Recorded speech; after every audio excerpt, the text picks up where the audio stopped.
Listen, these are a lot of details I had not heard before.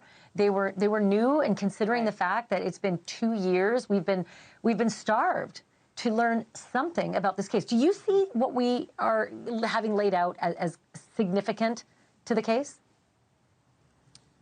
I think all of it is, Ashleigh, because we've been wanting more information, all of us, including the victims' family members, to learn any granular piece of evidence and information about it as we've been moving through this slow process of getting to trial. So, yes, you're right. I mean, everybody's ears perked up that we're listening in to this hearing today. This spanned the course of a couple of days, and some of it was open, some of it was closed, meaning that the cameras were up for part of it and the cameras were down for a lot of it. And that was really frustrating to victims' family members who were there at the court, and also to us that were trying to monitor every single thing. And it's important to note, too, that Bryan Kohberger's defense team had argued that all of it should be open. They also wanted it open for transparency. The judge ruling that some of the information that was talked about in these last few days of hearings did need to be kept private so that it wouldn't taint any potential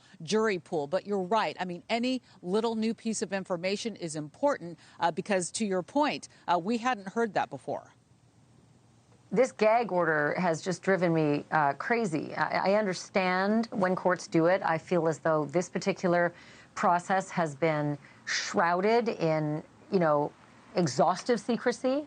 I was very interested about this comment, though, that Dylan might have been texting after she saw the shadowy figure. A lot of people are very hard on her, and they don't sort of go back to the contemporaneous time where she hears noise. It's a party house, so why wouldn't it just be her roommates being rambunctious? And she sees a shadowy figure. Right. It's a party house, so why wouldn't it be a friend of one of the rambunctious roommates or a DoorDash delivery? The last thing on her mind, or any of our minds, would be, I wonder if a quadruple murder just happened in my home. So what difference does it make if she texted before or after she saw the shadowy figure with the bushy eyebrows?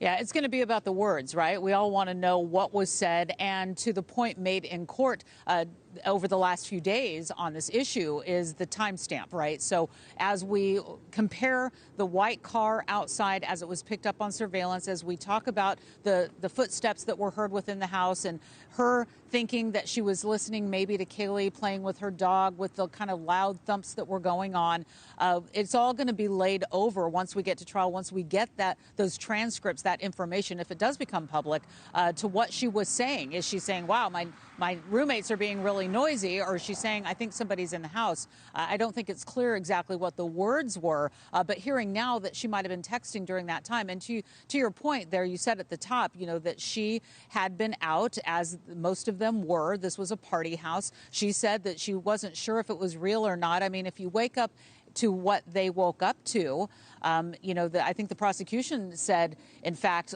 of course you don't know if it's real or if it's not because it's so horrific. And then you find out that, yes, in fact, this is not a dream. This is a nightmare that you are waking up to that is very much real. Ashleigh. Yeah, I'll say. They're trying to drill down on her memory issues, that she'd had a few drinks, that she didn't know if she was dreaming or not. Hello. This is a young woman who is your best shot. That you never get an eyewitness to something like this. And so to question her, I suppose it's Ann Taylor's job, but it sounds weak to me. Laura Ingle, thank you for this on a Friday night in the cold. I really appreciate you doing this. Thank you so much. Thank you. Thanks for watching. Go to joinnn.com to find NewsNation on your screen. And don't forget to click the red subscribe button below to get more of NewsNation's fact-driven, unbiased coverage.